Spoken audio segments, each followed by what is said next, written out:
Shalom, salam sejahtera dari Tuhan Yesus Kristus. Jumpa lagi dalam acara P dan J, belajar dari Katekismus Heidelberg di bagian yang kedua tentang kelepasan manusia. Masuk pada minggu yang ke-6 dan kita belajar dari pertanyaan nomor 17. Sebelum kita belajar bersama saudara sekalian, saya ajak kita untuk berdoa lebih dulu, memohon pimpinan Allah supaya Allah boleh memimpin kita di dalam kita belajar bersama di kesempatan yang indah ini. Mari kita bersatu di dalam doa. Bapa Surgawi, terima kasih untuk kesempatan yang indah ini kami boleh belajar bersama saudara seiman tentang kelepasan manusia yang sedang mengalami kesengsaraan. Dan di kesempatan ini kami boleh belajar tentang Sang Pengantara, yaitu Yesus Kristus, yang telah menyelamatkan kami, membebaskan kami dari kesengsaraan. Pakai hamba-Mu yang berdosa dan yang lemah ini ya Tuhan. Dan berkati para pendengar yang mendengarkan, yang mengikuti program ini. Sehingga setiap hari kami boleh tambahkan pengenalan kami akan Dikau. Dan kami boleh mengenal Engkau secara benar. Di dalam Yesus Kristus sama berdoa. Amin. Saudara yang dikasihi oleh Yesus Kristus, pertanyaan yang ke-17 demikian. Mengapa dia juga harus Allah sejati?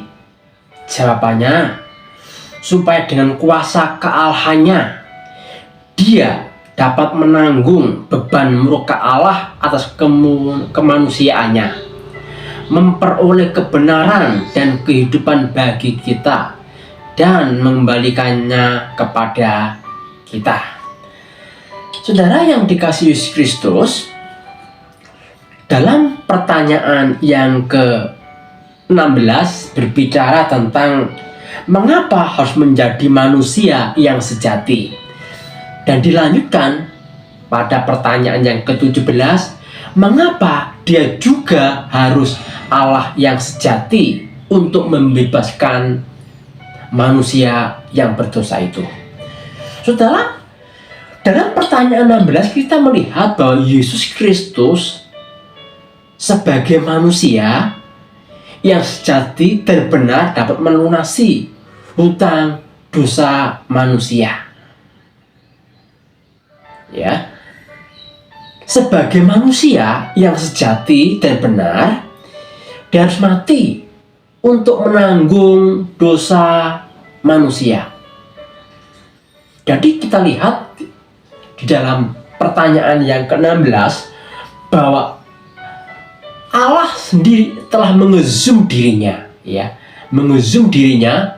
berinkarnasi menjadi manusia yang sejati, agar manusia dapat lepas dari murka Allah yang maha dahsyat itu. Karena memang tidak ada yang dapat meredakan murka Allah yang maha dahsyat itu, kecuali manusia yang sejati, dan dia harus benar. Dan kenyataannya tidak ada orang yang memiliki ciri yang demikian. Nah, kecuali Allah sendiri yang mengezum dirinya berinkarnasi menjadi manusia, yaitu dalam wujud Yesus Kristus Tuhan kita. Nah, dari sini saudara sekalian kita lihat bahwa memang manusia tidak dapat melunasi hutangnya. Ya. Manusia tidak dapat melunasi hutangnya. Karena tidak ada manusia yang benar.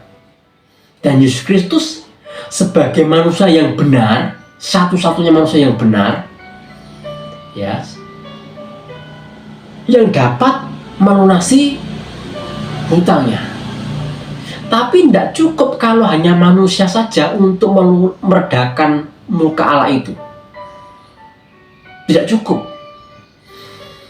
Dan dijelaskan oleh Katekes Halil Barat bahwa ditambahkan harus manusia sejati dan juga dia harus Allah sejati. Nah, pada pertanyaan yang ke-17 ini, Allah sendiri, saudara, yang dapat meredamkan murkanya sendiri. Jadi kemurkaan Allah berarti adalah kematian manusia. Murkanya Allah adalah bencana yang besar bagi manusia. Karena kemurkaan Allah adalah berakibat kematian bagi manusia. Dari sini Allah sendiri yang berinisiatif untuk meredakan murkanya. Ya, Allah sendiri yang berinisiatif, yang melakukan untuk meredakan murkanya. Manusia harus mati dan digantikan oleh anaknya sendiri, yaitu Yesus Kristus, untuk menanggung dosa manusia.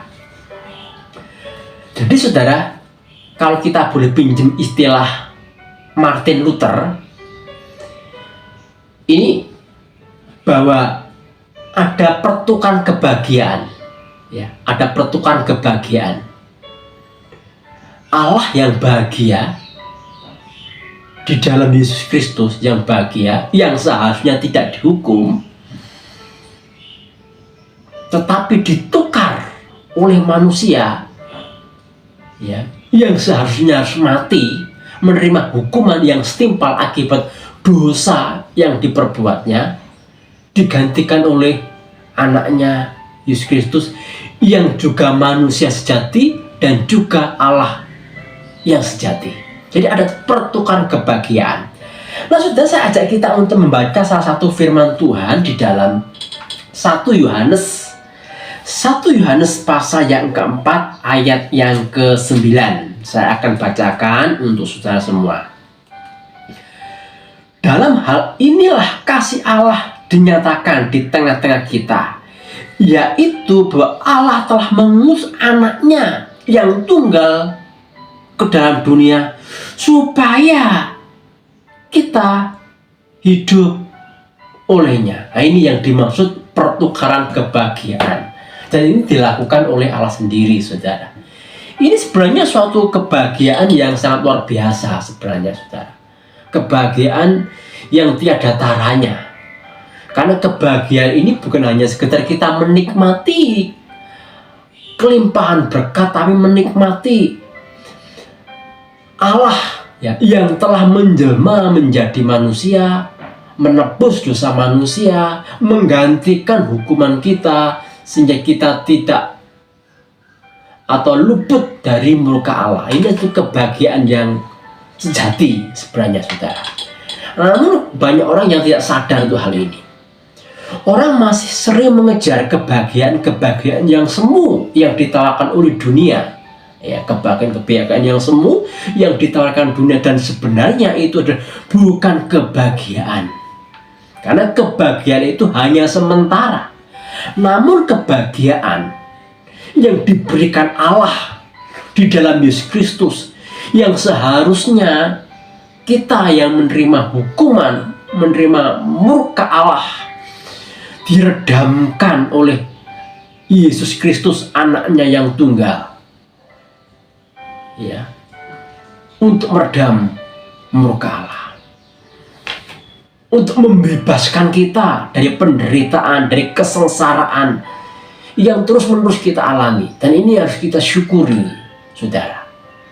Dan oleh karena itu, saudara, mari kita terus-menerus menyatakan syukur kepada Allah apa yang Allah kerjakan untuk kita, yang membebaskan kita dari belenggu kuasa iblis, kuasa jahat, kuasa dosa, membebaskan kita dari kesengsaraan, melepaskan kita dari penderitaan,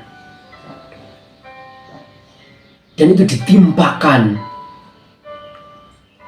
oleh anaknya sendiri, yaitu Yesus Kristus.